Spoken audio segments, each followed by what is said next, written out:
여러분 반갑습니다. 자, 우리 제24회 사회복지사 1급 제1급 시험 제1 영역 인간행동과 사회환경 기출문제 우리 재밌고 즐겁게 한번 풀어보십시다. 자, 보자고요. 인간행동과 사회환경 1번.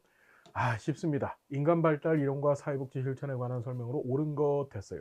옳은 거 찾는 건데, 자, 인간발달 이론은 문제 사정 단계에서만 유용하다. 여러분, 사정이라고 하는 것은, 자, 사회복지 실천의 단계 중에서 이 사정이라고 하는 것은 클라이언트의 욕구나 문제, 그렇죠, 그걸 파악하고 또 그 욕구나 문제를 해결할 수 있는 자원 체계가 뭔지를 또 살펴보고, 그 다음에 계획 때 그 계획을 실제로 집행할 때 발생할 수 있는 장애물이 무엇인지를 살펴보는 게 사정 단계라 그랬습니다.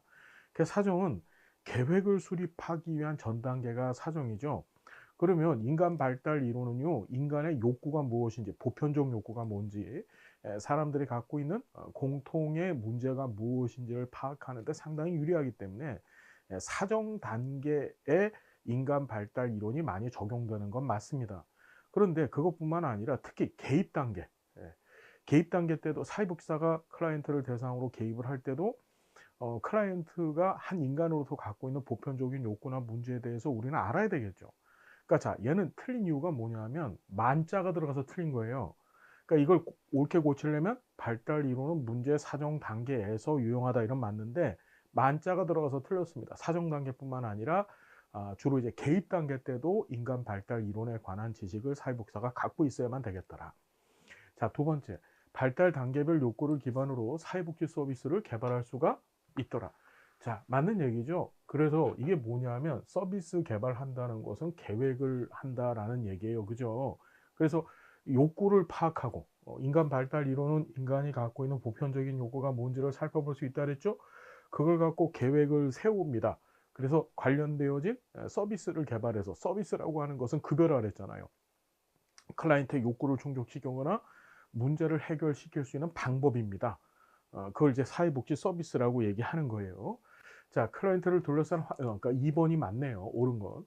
클라이언트를 둘러싼 환경의 영향을 평가할 수 없다. 자, 우리가 항상 인간 발달 이론의 제일 중요한 관점이 뭐예요? 생태 체계적 관점. 생태 체계적 관점은 환경 속의 인간관이라고 우리가 계속 공부했었습니다. 그러면 클라이언트를 둘러싼 환경의 영향력, 자, 생태체계적 관점에서는 클라이언트뿐만 아니라 클라이언트가 처해있는 환경을 같이 본다 그랬었죠. 그러니까 환경이 클라이언트한테 어떻게 영향을 미치고, 거꾸로 생태체계적 관점에서는 클라이언트가 또 환경에 어떻게 영향을 미치는지 같이 본다 그랬었습니다. 쌍방향적 관계, 그렇죠.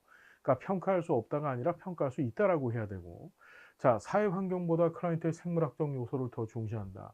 우리 인간 발달 이론에서 가리키는 건 뭔가요? 유전과 환경 둘 다 중요하다고 얘기했습니다.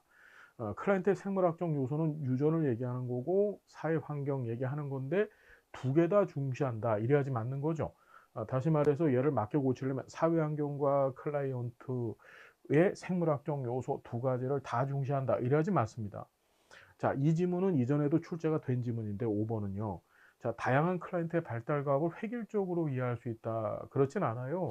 인간 발달 이론에서는 자, 발달 과업을 개인차를 인정하고 개인적 요소를 반영한다 그랬었습니다.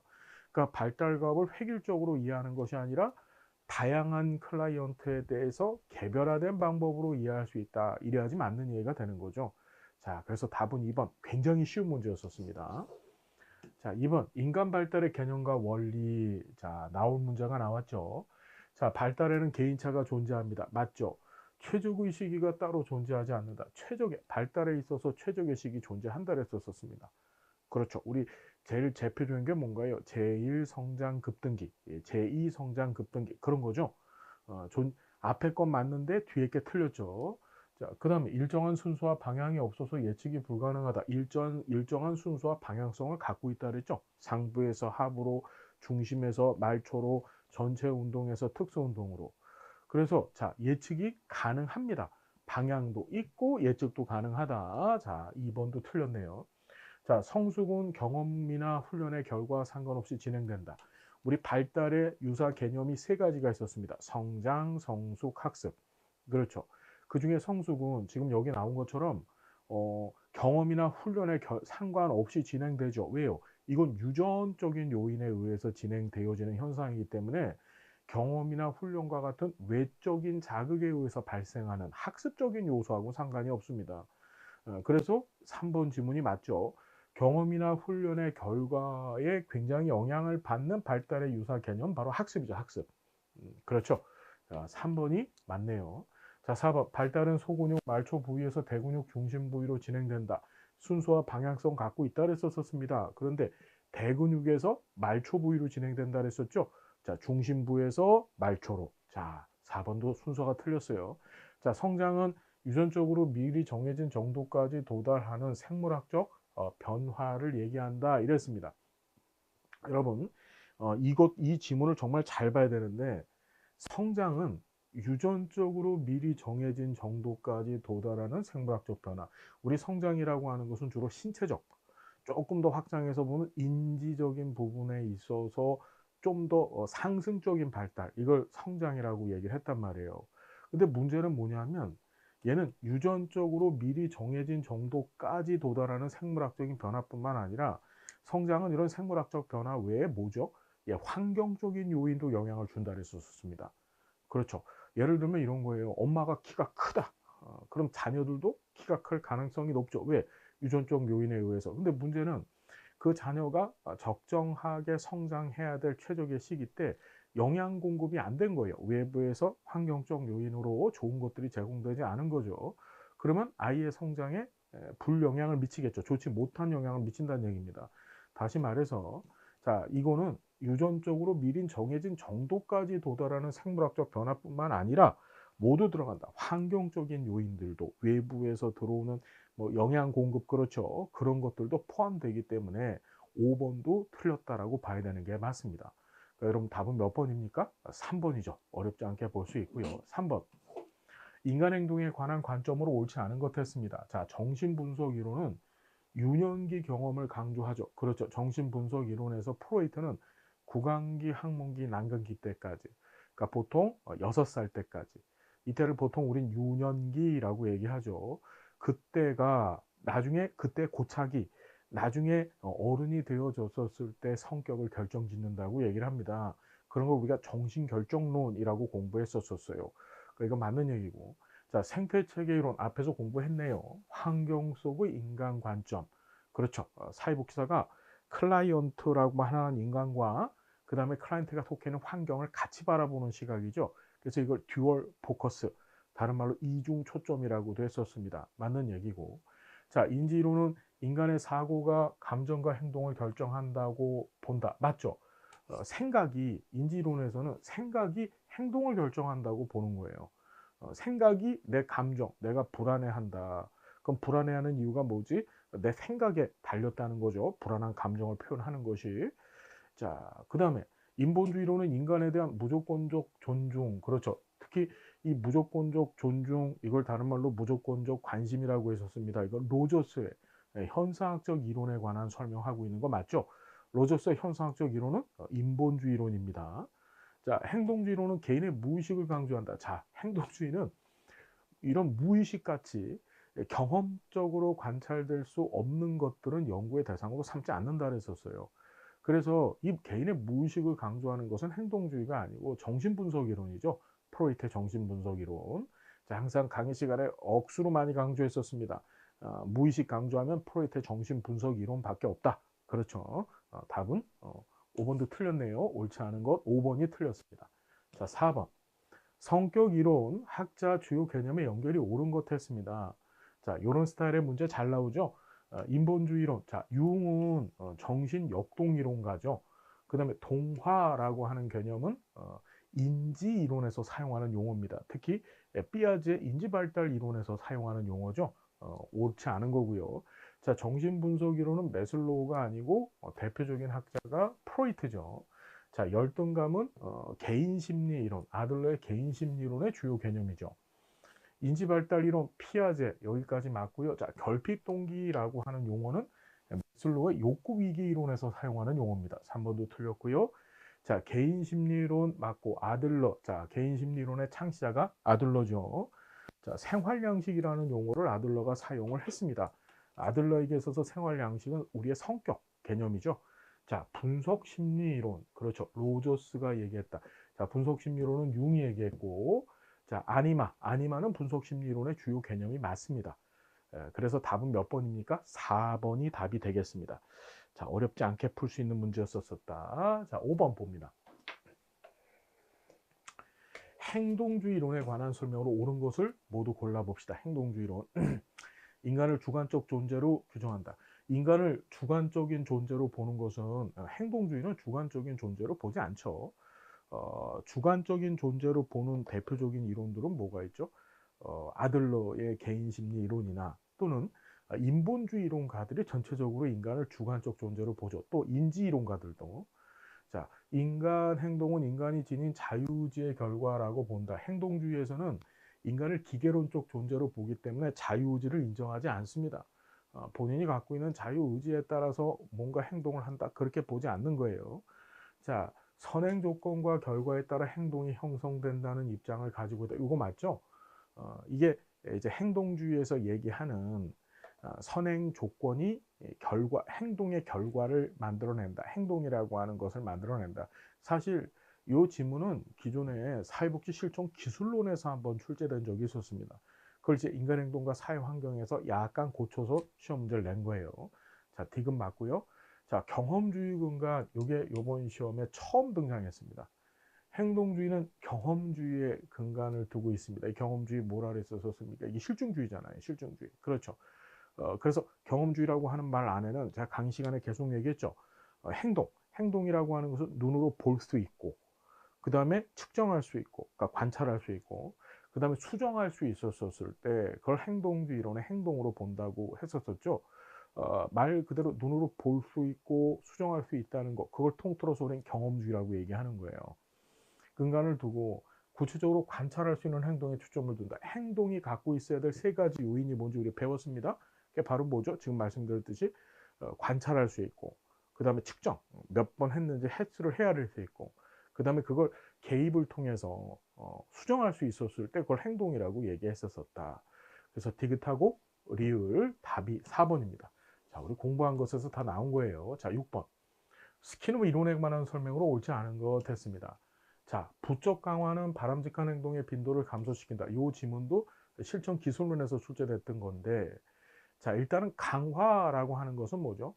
행동의 빈도수를 증가시키는 게 강화죠.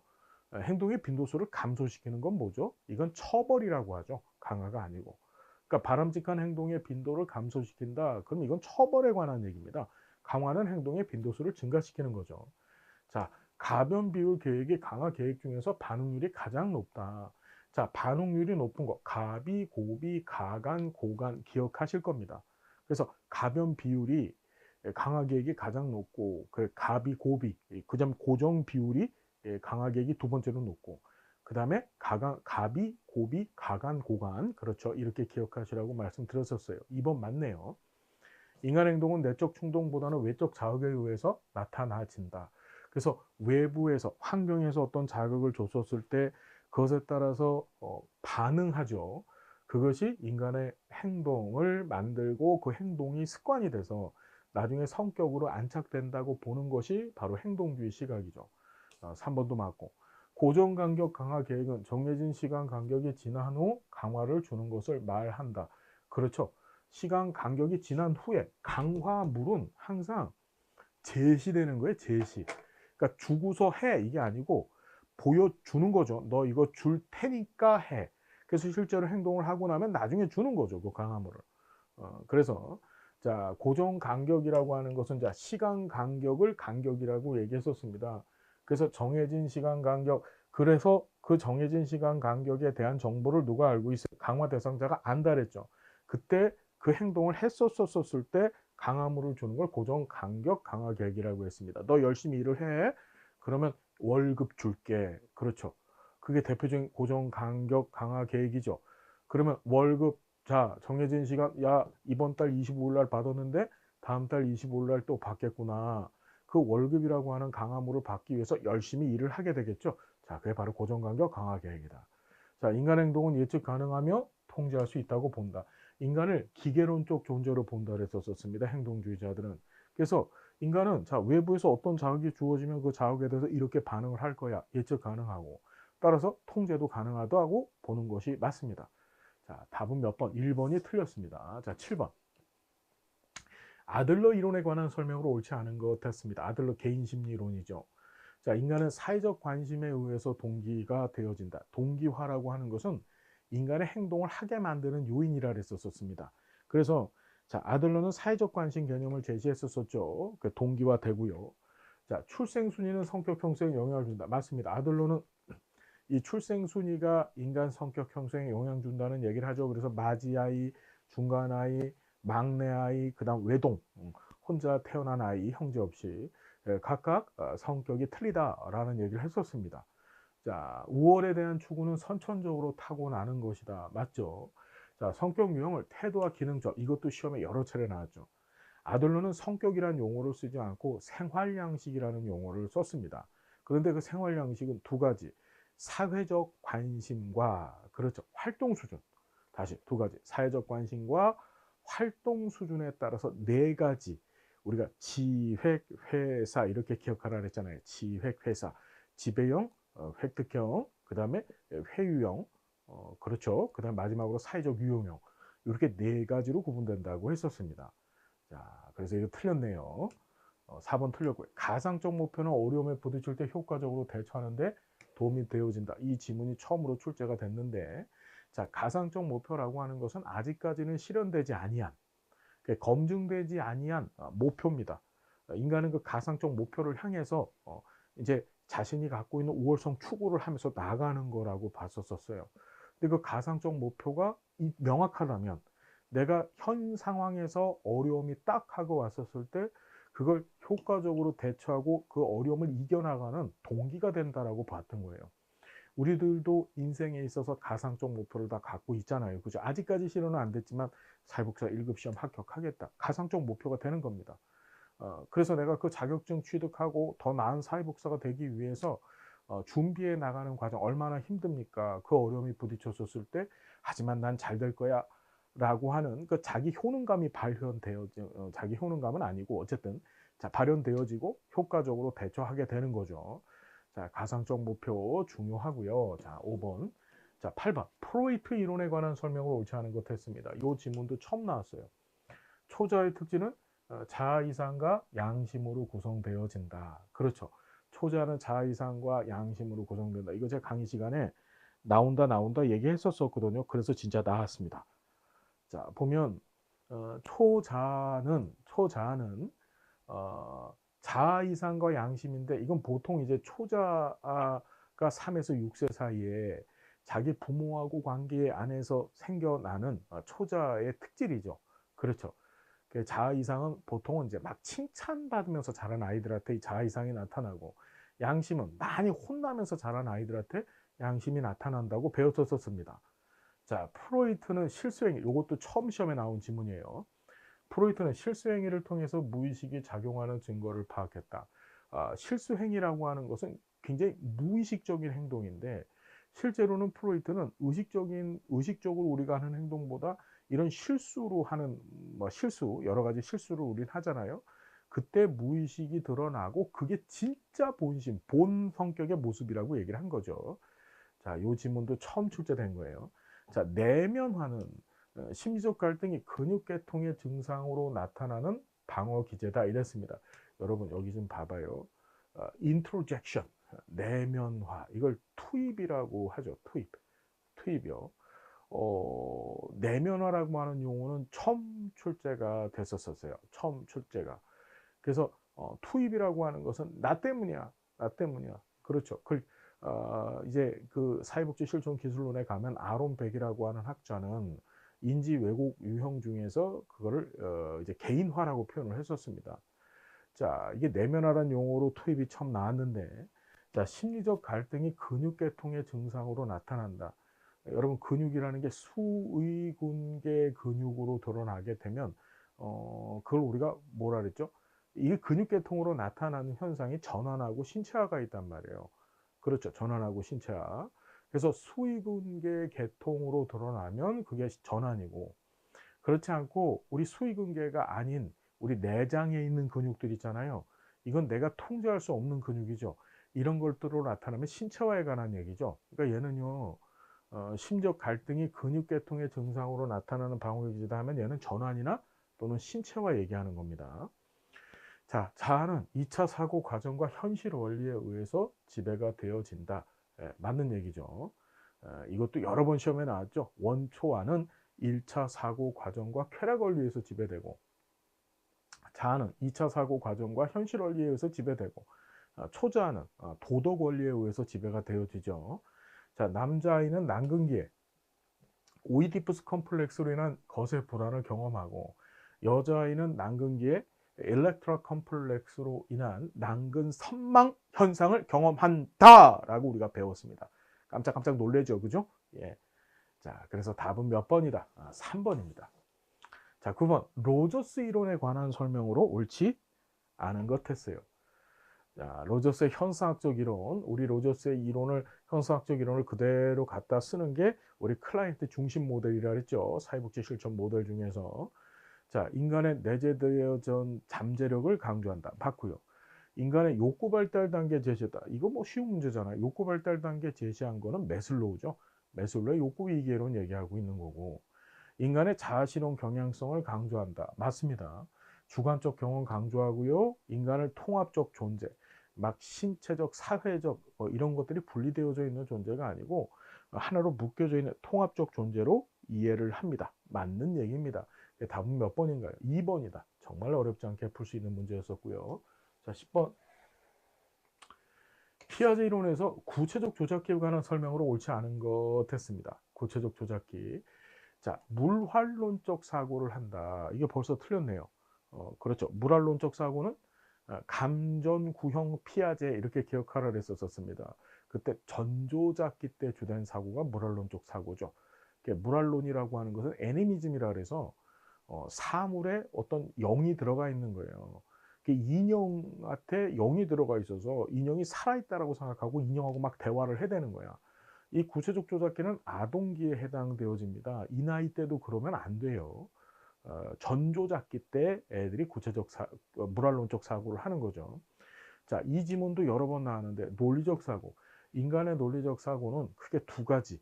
귀납적 사고하고 연역적 사고를 논리적 사고라고 얘기하는데 이 구체적 조작기에 들어서면서 인간은 드디어 이제 귀납적 사고를 하게 됩니다.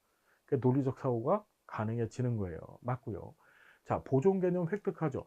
전조작기 때 시작되어졌던 보존 개념이 이 구체적 조작기 때 어떻게 획득되어지는 게 맞습니다. 동일성, 가역성, 보상성. 다시 뭐라고?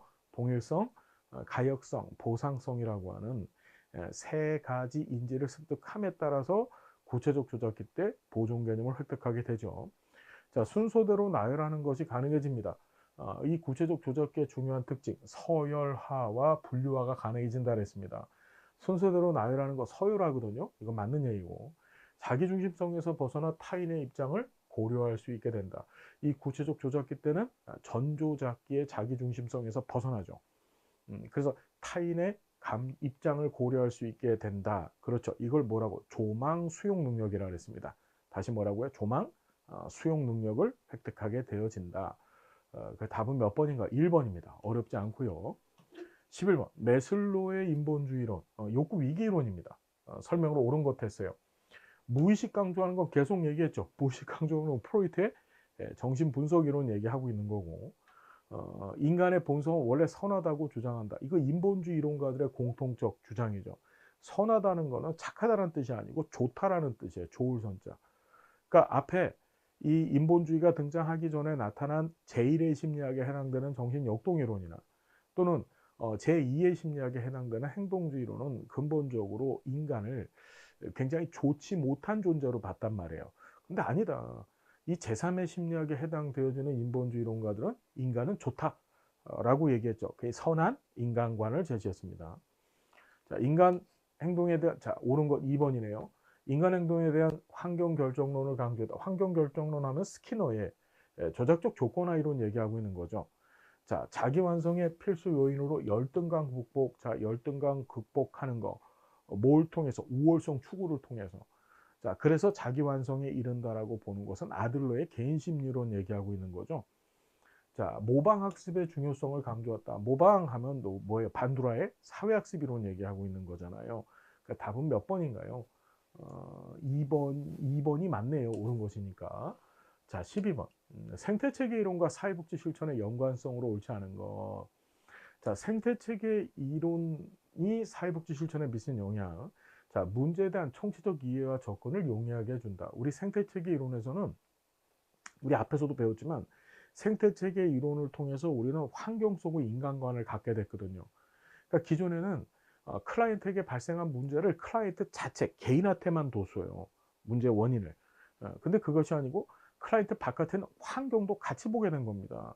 즉 클라이언트와 환경을 같이 보기 때문에 클라이언트의 문제에 대한 총체적 이해와 더불어 접근도 어떻게 클라이언트 개인에 대한 접근도 하지만 클라이언트 바깥에 있는 환경에도 같이 접근을 하게 되는 거거든요. 자, 이해되셨죠? 자, 사회복지 실천을 위한 사정 도구로서 유용성을 갖는다. 앞에서 공부했었습니다. 사정 도구로서 유용성을 갖죠. 왜? 사정을 할 때 뭘 봅니까? 클라이언트와 더불어서 클라이언트 환경을 같이 보잖아요. 자, 그 다음에 환경의 체계별 수준 계획 근거를 제시하고 각 체계들로부터 다양한 정보 획득이 용이하죠. 각 체계라고 하는 것은 클라이언트 체계, 클라이언트도 포함되고 클라이언트 바깥에 있는 가족 체계, 클라이언트 그 가족 체계 또 바깥에 있는 지역사회 체계 등등등 또는 집단 체계도 되고 클라이언트가 속해 있는 조직 체계도 마찬가지입니다. 우리 인간행동과 사회환경, 사회복지 실천에서 다루는 체계는 크게 가족하고 집단하고 조직하고 지역사회가 있다고 공부했었어요. 또 문화도 있죠. 문화도. 거시 체계로서. 이런 체계들이 있는데 이 체계들이 자 체계들한테 어떻게 이 체계들이 클라이언트한테 영향을 미치고 서로 영향을 주고 받는지를 보면서 따라서 어떻게 개입 근거가 제시되어지고 체계들로부터 다양한 정보 획득이 용이하죠. 가족한테도 정보를 묻습니다. 가족이 이 클라이언트한테 어떤 영향을 미치는지 또 지역사회도 이 클라이언트하고 어떤 상관관계 상호작용을 하고 있는지를 보는 거죠. 자, 원인과 결과의 단선적 인과관계 강조하는 것은 프로이트의 정신분석 이론에서 나온 정신결정론 시각이죠. 생태체계 이론은 이런 단선적 인과관계가 아니라 체계 이론의 영향을 받았기 때문에 순환적 인과론 또는 순환적 인과관계를 강조한다 그래서 썼습니다. 그렇죠. 원인과 결과를 특정할 수 없고 계속 돌고 돈다는 게 체계 이론에서 나온 순환적 인과관계라잖아요. 그죠? 그래서 답은 5번이 틀렸습니다. 자, 13번. 사회체계 이론에 관한 설명으로 옳은 것 했습니다. 자, 체계 이론을 사회에다 적용을 한 거예요. 자, 엔트로피는 폐쇄체계에서 주로 나타난다. 그렇죠. 엔트로피는 폐쇄체계에서 발생하는 현상이죠. 개방체계에서는요, 역엔트로피가 발생하죠. 넥엔트로피라고도 합니다. 자, 항상성은 체계 혼란과 무질서를 증가시킨다. 항상성은 체계가 항상성 범주 내에서 균형 상태를 유지하려고 하는 겁니다. 균형이라고 하는 것은 혼란과 무질서가 아니라 체계가 굉장히 이제 고정되어져 있는 상태를 얘기하는 거예요. 그러니까 항상성은 체계의 혼란과 무질서를 증가시키는 것이 아니라 이런 혼란과 무질서를 없애는 기능을 하는 거죠. 자, 체계 속성은 경계 개방성과 침투성에 따라서 결정되어진다. 맞습니다. 경계가 갖고 있는 개방성과 침투성에 따라서 경계는 무슨 경계 갖고 있었어요, 여러분? 우리가 반투과성 경계, 투과성 경계, 그다음 비투과성 경계가 있잖아요. 그렇죠. 그것에 따라서 뭐가 체계가 결정이 되어지는 겁니다. 이것도 맞는 얘기고. 그래서 그것에 따라서 어떻게 우리가 개방형 체계가 될 수도 있고 폐쇄형 체계가 될 수도 있는 거예요. 그 다음에 자 균형은 주로 외부 체계의 교류가 활발한 개방체계에서 나타난다. 여러분 우리가 체계의 현 상태를 나타내는 용어가 균형, 항상성, 안정상태 세 가지가 있었어요. 근데 균형이라고 하는 것은 외부 체계하고 교류 없이 체계가 현 상황을 유지하려고 하는 현상이라고 했고 그래서 이 균형은 개방 체계가 아닌 폐쇄 체계에서 발생하는 현상이라고 누누이 말씀을 드렸었습니다. 이 개방 체계에서 발생하는 현상이 바로 뭐예요? 항상성과 그 다음에 안정상태죠. 안정상태. 항상성은 일정 정도인 개방 체계에서 발생하는 현상이고 그 다음에 안정상태는 완전한 개방체계에서 발생하는 현상이라고 누누이 말씀을 드렸었어요. 답은 2번이다. 자, 콜버그 얘기가 나왔습니다. 자, 도덕성 발달 이론가죠. 콜버그. 자, 콜버그 봤더니 전인습적 수준, 인습적 수준, 후인습적 수준 이렇게 세 가지를 제시했는데 옳은 거예요. 전인습은 사회적인 인정에 관심을 가지고 착한 행동을 함으로써 타인의 인정을 받고자 한다. 이거는 착한 아이 지향이라고 했죠. 이건 인습적인 수준에 해당하는 얘기죠. 그죠? 인습적인 수준 중에서도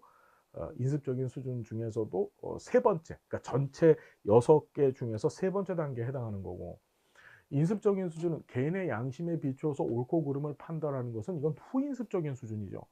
어떤 사회가 만들어 놓은 어떤 체제를 쫓아가는 것이 아니라 개인의 양심에 비추어서 이건 옳아 그르러 이렇게 판단하는 것은 이건 후인습이라고 했었습니다. 자, 인습적 수준, 행동의 결과 가져오는 보상이나 처벌에 의해서 옳고 그름을 판단하는 것은 이건 전인습이죠. 전인습. 보상이나 처벌에 의해서 옳고 그름을 판단합니다. 행동의 결과로서 타인이 나한테 제공하는. 그렇죠. 자, 이건 전인습이고, 그 다음에 후인습. 사회 질서 유지를 위해서 법과 규칙은 준수해야 되지만 이 법과 규칙을 준수해야 된다라고 주장하는 건 인습이에요. 인습인데, 자, 민주적인 절차를 통해서 그것이 바뀔 수도 있다고 보는 거. 후인습 맞죠? 그렇죠? 답은 4번입니다. 후인습. 규칙을 준수하고 사회 질서를 유지하는 것이 도덕적 행동이라고 강조하는 것은 후인습이 아니라 이건 인습이죠. 인습. 자, 15번. 이번 시험에 브롬펜 브레너가 두 문제가 나왔어요. 그것도 스트레이트로 붙여서 두 문제를 냈습니다. 다음에 해당하는 사회환경 수준으로 옳은 것 했습니다. 개인에게 영향을 주는 정부 입법과 사회정책, 개인에게 어떻게 간접적으로 막대하게 영향을 주는 거죠. 방송 매체를 통해서 형성된 외모, 의복, 문화, 그런 뭐죠? 바로 거시체계 생각나 줘야 되겠죠. 그렇죠. 거시체계. 자, 여러분, 거시체계, 브롬펜 브레너가 얘기했던 거시체계고, 그 다음 16번. 브롬펜 브레너의 중간체계에 관한 설명으로 옳은 것 됐습니다. 여러분, 중간체계는 한 개인이 있으면 이 개인과 직접적인 상호작용을 하는 체계, 그걸 우리가 미시체계라고 했는데, 그 미시체계 사이의 관계 또는 연결망이 개인한테 영향을 주는 것, 그걸 중간체계라고 했습니다. 연결망. 그래서 한 아이가 있으면 아이의 아빠가 있고 엄마가 있잖아요. 아빠 엄마 사이가 좋아요. 그럼 이 좋은 것이 아이한테 긍정적 영향을 주겠죠. 그때 그 엄마 아빠의 사이 관계를 우리가 중간체계라고 얘기한 거고, 거꾸로 또 아빠 엄마 사이가 나쁩니다. 그럼 이 아이한테 부정적인 영향을 주겠죠. 예, 그 아이는 그 아빠 엄마의 관계, 그걸 우리는 중간체계라고 얘기하는 거예요. 자, 개인, 친구, 학교, 종교 단체 등이 포함된다. 이거는 개인과 직접적인 상호작용을 하는 체계들이잖아요. 내 가족, 친구, 학교, 종교단체, 뭐 교회 이런 것들. 그러니까 이건 전부 미시체계 설명하고 있는 거고, 부모와 교사와의 관계, 형제 관계, 이게 맞죠? 관계가 또는 이걸 연결망이라고도 표현을 했어요. 네트워크, 그렇죠? 또는 네트워킹. 그래서 2번이 답이고요. 신념, 태도, 전통을 통해서 개인에게 영향을 준다. 간접적으로. 이런 신념이나 또는 태도나 전통, 이걸 문화라고 보통 얘기를 하죠. 그렇죠. 문화라고 얘기합니다. 신념, 태도, 전통을. 이건 어디에? 거시체계에 해당하는 얘기죠. 아동 발달에 영향을 주는 학교위원회가 해당이 되어진다. 학교위원회가 도대체 무엇이냐, 그걸 좀 살펴봐야 되는데, 어쨌든지 간에 중간체계로 볼 수는 없습니다. 중간체계는 미시체계와 미시체계의 관계예요. 자, 개인이 어느 시대에 출생했는지에 대해서 관심을 두는 건 이건 시간체계죠. 브롬판 브레너가 얘기했던 체계가 미시체계, 중간체계, 외체계, 거시체계, 그렇죠. 그 다음에 시간체계가 있단 말이에요. 자, 17번. 두 문제가 아니고 세 문제가 나왔습니다. 브롬펜 브레너를 너무 좋아하는 것 같아. 이번 시험 문제는. 자, 브롬펜 브레너의 미시체계에 관한 설명으로 옳은 것을 모두 고른 거 했습니다. 자, 인간이 가장 밀접하게 상호작용하는 사회환경, 가족, 뭐 친구, 이웃 이런 것들 맞죠? 자, 기억은 맞고요. 전생에 걸쳐 일어나는 개인의 변화와 사회 역사적 환경을 모두 포함한다. 시간의 흐름에 따라서 나타나는 현상, 이건 시간체계로 볼 수 있겠죠. 괜히 직접 참여하지 않으나 부모의 직장, 형제가 속한 학급 등, 이건 외체계라고 볼 수 있겠죠. 부모의 직장에서 부모가 받은 스트레스를 아이한테 쏟아 놓잖아요. 이게 바로 외책에 얘기하고 있는 겁니다. 답은 1번이 되겠죠. 17번의 답은 1번입니다. 옳은 것만 찾으면. 자, 영아기의 특성으로 옳은 것 했습니다. 자, 영아기 하면 애착이죠. 애착. 맞고요. 분류화 개념을 획득한다? 분류화는 여러분 구체적 조작기의 특징입니다. 구체적 조작기는 아동기라 그랬었죠. 아동기 특징이고, 서열화도 아동기의 특징이죠. 구체적 조작기의 특징.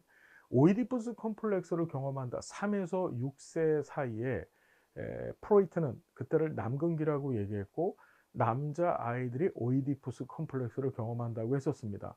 그 3에서 6세는 영아기가 아니고 전조작기, 그러니까 전조작기가 아니라 유아기로 해당할 수 있겠죠. 유아기. 자, 상징적 사고가 활발한 시기다. 이것도 유아기로 봐야 되죠.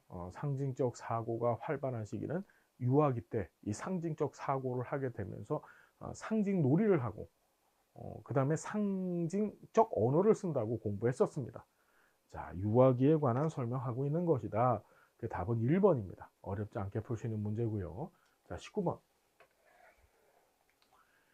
유아기 발달 특성에 관한 설명으로 옳지 아는 것 했어요.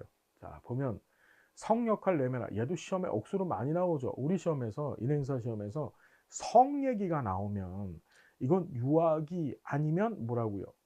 청년기 둘 중에 하나라 그랬습니다. 그래서 성 역할의 내면화가 이루어져서 남자애들은 이 유아기 때 상징놀이 많이 하거든요. 그렇죠. 소꿉장난 뭐 이런 것들을 해요. 놀이 한단 말이에요. 어린이집 같은 데 가서. 그러면 병원놀이 같은 걸 한다. 그럼 남자애는 의사하고 여자애들은 간호사하고 이런 것이 일반적이에요. 그렇죠. 남자애들은 군인하고 뭐 여자들은 뭐 집에서 살림하고 가정주부 역할을 하고 그런 것들이 내면화되어진 겁니다. 자신의 성 역할에 대해서. 자, 옳지 않은 것, 이거 옳은 거네요. 영아기보다 발달 속도가 늘어진다. 얘도 시험에 억수로 많이 출제가 되죠. 영아기는 제일 성장 급등기라고 해서 인간 삶 전체에서 발달의 속도가 가장 빠른 시기입니다. 그런데 자, 이 유아기에 들었으면서 영아기 때보다는 발달 속도가 느려지지만 그 발달이 멈추는 것은 아니고 계속 진행이 되어지는 거예요.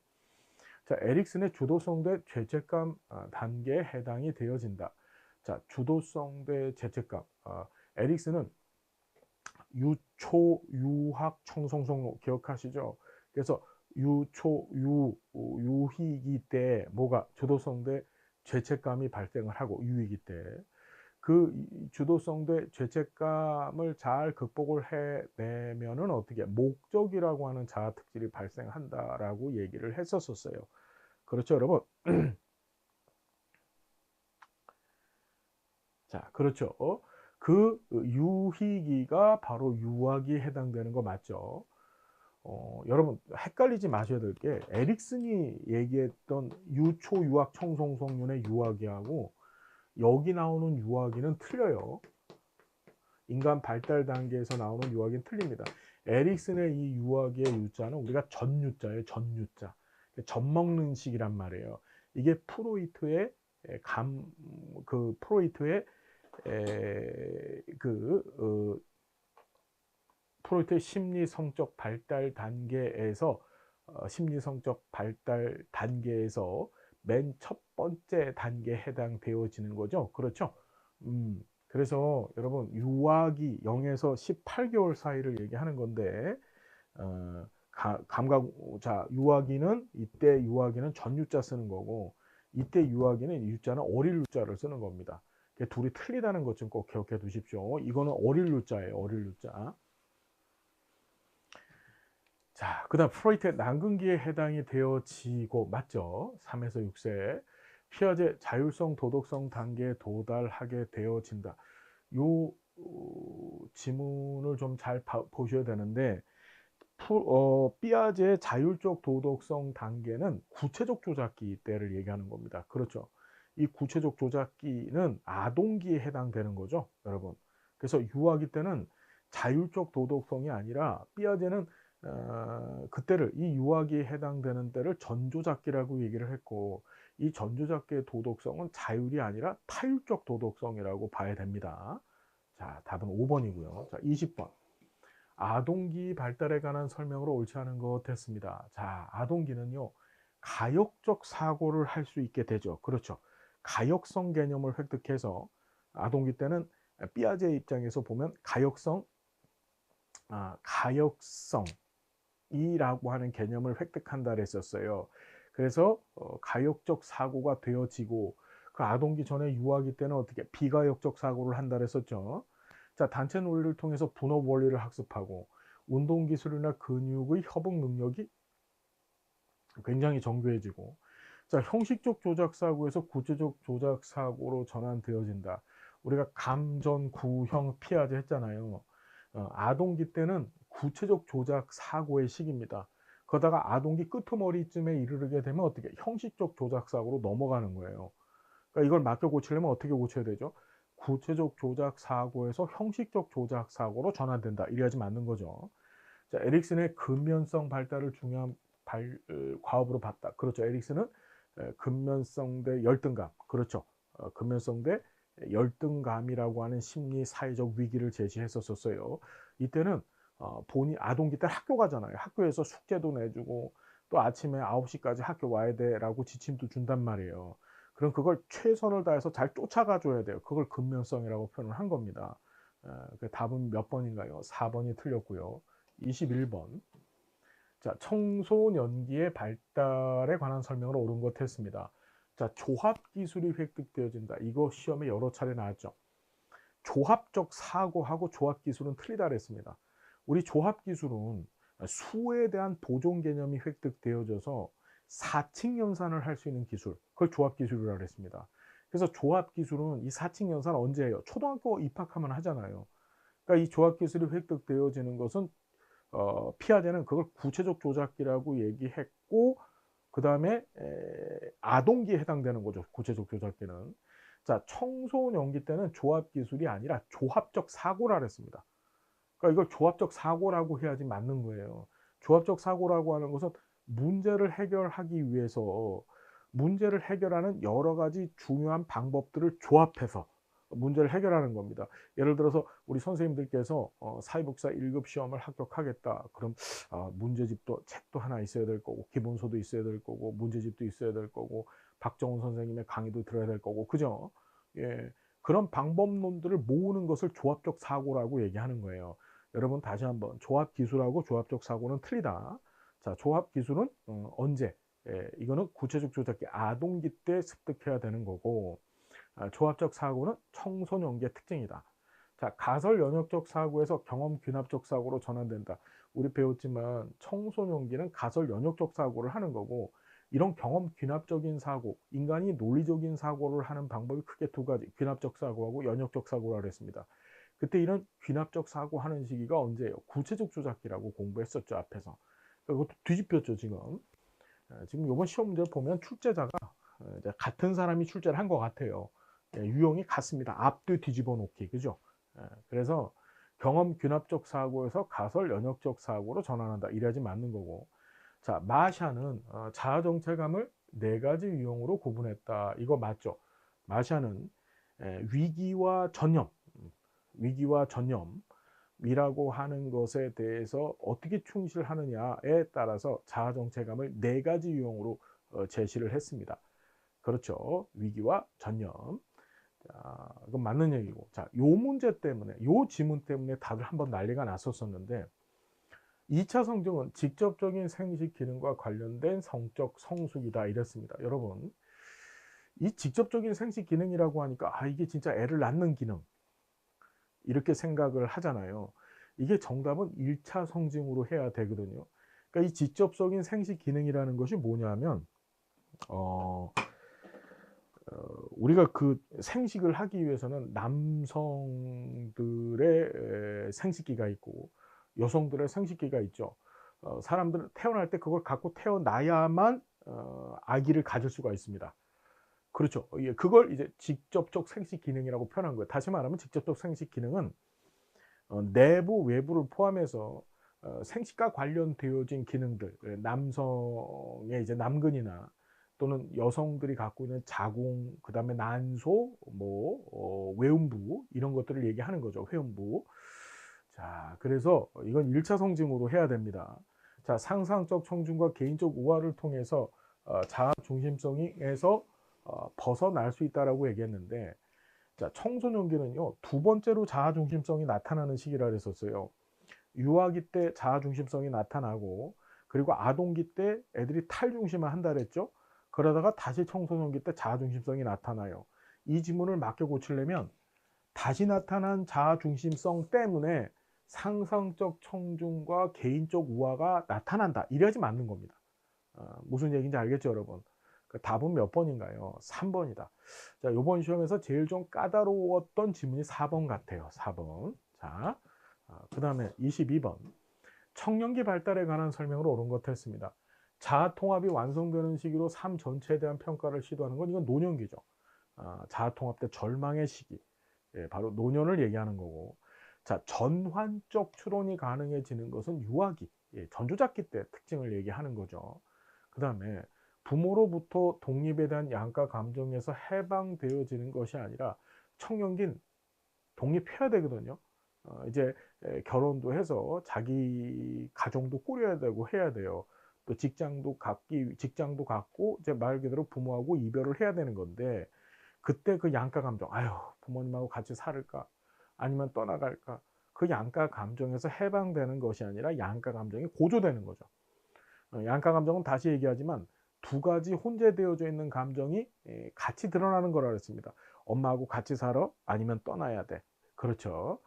자, 그 다음에 피아제는 구체적 조작 사고가 발달한다고 봤다.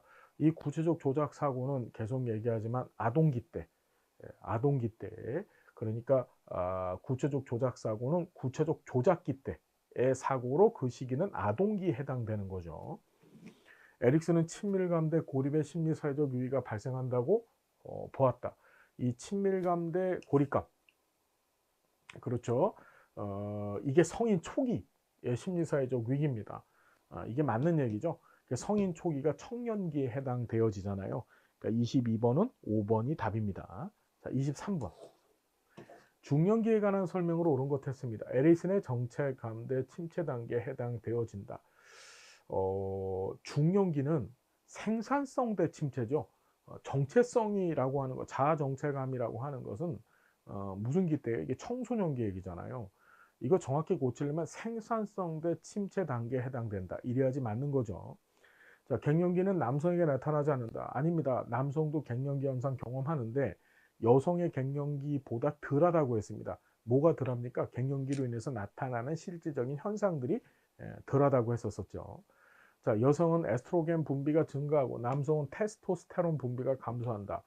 자, 중년기가 되어지면 여성 호르몬인 에스트로겐 분비가 6분의 1만큼 감소하고, 기존보다 여성이, 남성 역시도 테스토스테론이라고 하는 남성 호르몬 분비가 감소한다 그랬죠. 둘 다 감소하는 겁니다.